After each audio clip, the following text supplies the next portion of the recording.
Kau izinkan sesuatu terjadi. Ku percaya semua untuk kebaikanku. Bila nanti telah tiba waktumu, ku percaya kuasa-Mu memulihkan hidupku. Waktu Tuhan pasti yang terbaik,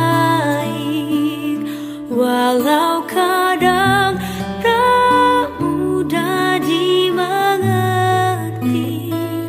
Lewati cobaan, ku tetap percaya waktu Tuhan pasti yang terbaik. Shalom, menjuah-juah membanta krina, Bapak Ibu, saudara-saudara yang terkasih di dalam Kristus Yesus. Bertemu lagi dalam sapaan teduh kita pada pagi hari ini. Gimana kabarnya semua? Doa kami dari sini, kamu semua dalam keadaan sehat dan dalam lindungan Tuhan. Ya. Sebelum kita mendengarkan firman Tuhan, mari kita bersatu di dalam doa. Kita berdoa. Bapa kami yang bertahta di dalam kerajaan surga, kami mengucap syukur pada pagi hari ini karena Tuhan sudah bangunkan kami dengan nafas kehidupan yang masih boleh layak kami terima. Terima kasih sudah jaga dan sertai kami dalam tidur dan istirahat kami dalam satu malam hari ini. Dan sebelum kami memulai aktivitas pekerjaan kami dan juga pelayanan kami dalam satu hari ini, kami mau mendengarkan firman Tuhan. Biarlah Tuhan yang memberkati kami, memberikan kami pengertian dan pemaknaan tentang firman, sehingga kami juga boleh belajar, terlebih kami bisa pakaikan dalam kehidupan kami. Terima kasih Tuhan, ini doa dan kerinduan kami. Kami datang melalui nama satu yang indah, Yesus Kristus. Kami sudah berdoa dan mengucap syukur. Amin. Kekalangan Tuhan, firman Tuhan hari ini diambil dari Mazmur 103 ayat yang ke-17. Demikian kami akan bacakan untuk kita semua. Tetapi kasih setia Tuhan dari selama-lamanya sampai selama-lamanya atas orang yang takut akan Dia, dan keadilannya bagi anak cucu. Kami bacakan sekali lagi. Tetapi kasih setia Tuhan dari selama-lamanya sampai selama-lamanya atas orang yang takut akan Dia, dan keadilannya bagi anak cucu. Sedemikian pembacaan firman Tuhan.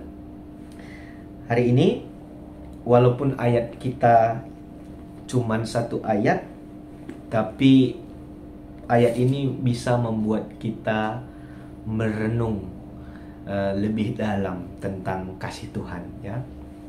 Jadi Mazmur pasal yang 103 secara khusus ayat yang ke-17 mengajak kita untuk mengenang, ya, mengingat kasih Tuhan itu dalam kehidupan kita, ya. Jadi mari ingat kembali kasih Tuhan, apa-apa saja yang sudah Tuhan kerjakan di dalam kehidupan kita, sehingga kita bisa bangun pagi ini pun adalah karena kasih Tuhan, ya.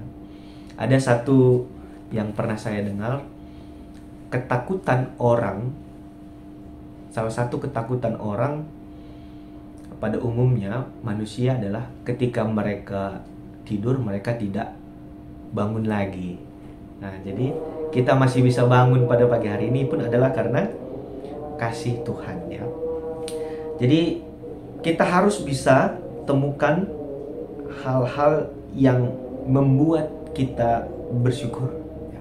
Kita harus bisa temukan hal-hal yang membuat kita bersyukur. Temukan, catat beberapa hal-hal yang memang harus kita syukuri dalam satu hari itu. Termasuk pun kita bisa bangun pada pagi hari ini, itu pun adalah hal yang harus kita syukuri ya. Jadi banyak sekali yang harus kita syukuri. Hanya saja terkadang orientasi kita tidak mengingat bagaimana luar biasanya kasih Tuhan itu sudah kita terima. Fokusnya bukan pada kasih Tuhan, tapi fokusnya pada hal-hal yang lain, pada penderitaan, pada pergumulan. Tapi kalau dalam ayat yang ke-17 ini diingatkan kembali bahwa kasih Tuhan itu yang ada pada kita itu adalah karena kasih Tuhan yang luar biasa. Sehingga kasih dalam Mazmur yang dimaksudkan dalam konteks ini biasanya dalam dunia teologi dikatakan kasih yang tak goyah. Artinya kasih Tuhan itu adalah kasih yang berkomitmen, bukan emosi. Ya. Kasih yang berkomitmen, bukan emosi atau bukan perasaan. Kalau komitmen itu kan keputusan ya. Kalau perasaan itu bisa berubah-ubah, emosi itu berubah-ubah. Jadi dalam Mazmur ini dikatakan bahwa kasih Tuhan itu komitmen ya. Dia mengasihi kita karena dia adalah kasih. Dan dia berjanji pada dirinya sendiri ya. Jadi kasih Tuhan itu tetap walaupun kita gagal menjadi yang seharusnya sebagai anak Tuhan. Tapi Tuhan masih mengasihi kita kan. Tuhan masih mengasihi kita. Dan sebenarnya kasih Tuhan inilah yang membuat kita kagum. Sehingga mengingat kasih Tuhan, kita kagum dan kita berubah, bertobat, melakukan apa yang benar sesuai dengan apa yang Tuhan inginkan. Sehingga tadi dikatakan kasih setia Tuhan itu selama-lamanya. Jadi kasih Tuhan itu yang berkomitmen itu, yang keputusan itu adalah kasih yang kekal ya, sesuai dengan sifatnya selama-lamanya ya. Jadi Bapak Ibu saudara-saudara yang terkasih, yang mau saya sampaikan adalah kita mengasihi, kita tidak pernah memulainya dari nol. Tidak pernah. Tapi kita memulai dari kasih yang lebih dulu hadir, bahkan sebelum kita membuka mata. Dan makanya ada lagu mengasihi, mengasihi lebih sungguh. Tuhan lebih dulu mengasihi, Tuhan lebih dulu melayani, dan itu menjadi dasar kita. Kemudian dikatakan bagi orang yang takut akan Dia, bagi orang yang takut akan Dia, bahwa takut kepada Tuhan berarti menempatkan Tuhan menjadi pusat segala moral hidup kita. Dan kita diajak untuk tidak berorientasi pada diri kita lagi, tapi kepada Tuhan. Sama seperti ungkapan dalam Alkitab, hidupku bukannya aku lagi, tapi Kristus yang ada di dalam aku ya. Kita tidak mengangkat keakuan kita lagi, tapi kita mengangkat Kristus yang sudah mengasihi kita dan hadir dalam diri kita.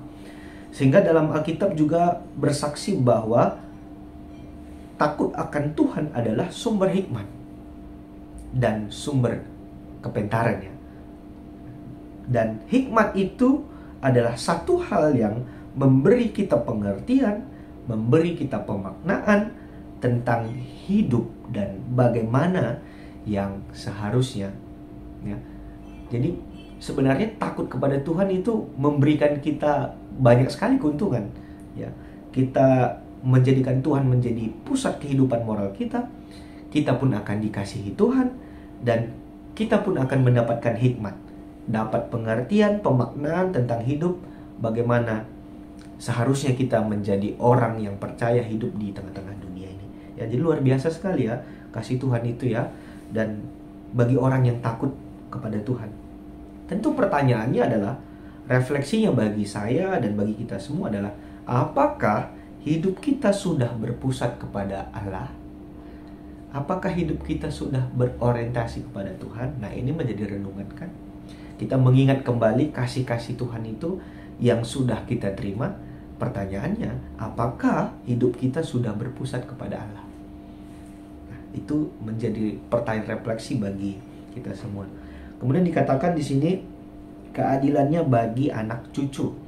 Nah, kita percaya bahwa perbuatan kita hari ini menanam juga untuk generasi berikut ya. Oleh karena itu mari kita wariskan iman kita kepada generasi kita seterusnya ya, karena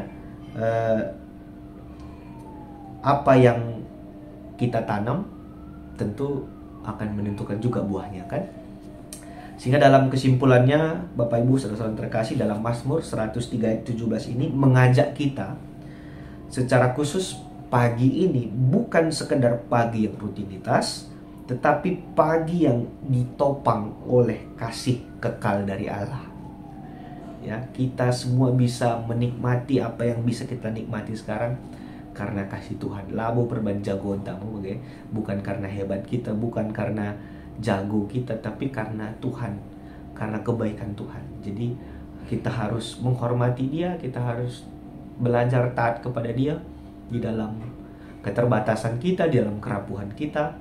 Dan inilah yang menjadi tujuan hidup kita yang lebih esensial sebagai orang yang percaya.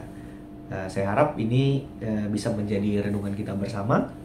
Selamat pagi dan selamat beraktivitas, terlebih selamat menikmati kasih Tuhan, selamat mengenang, mengingat kasih Tuhan, ingat apa yang sudah Tuhan beri buat kita, dan kita akan bersyukur untuk itu.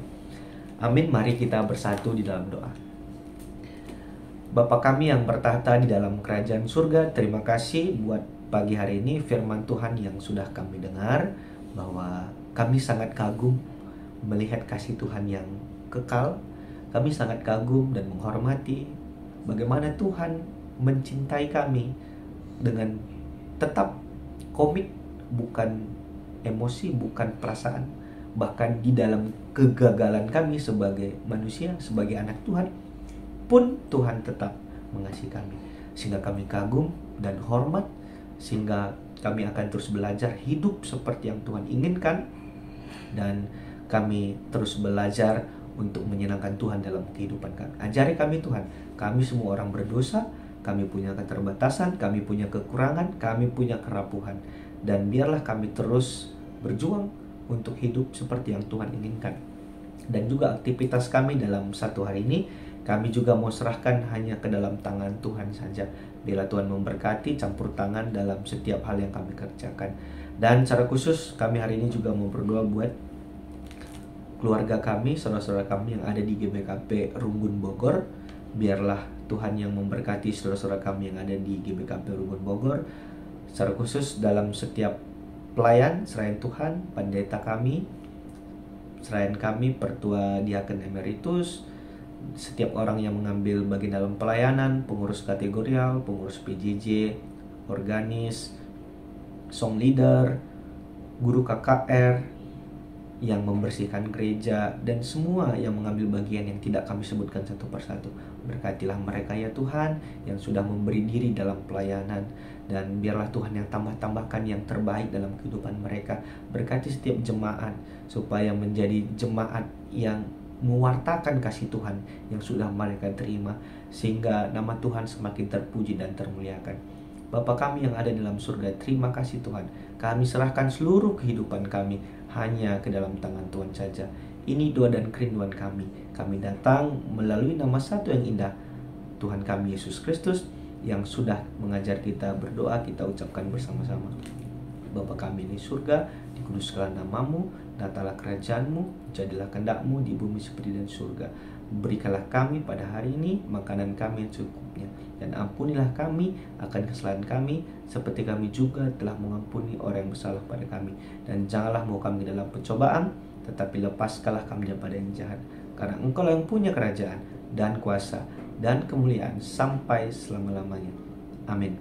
Shalom, menjua-jua, membantah Krina.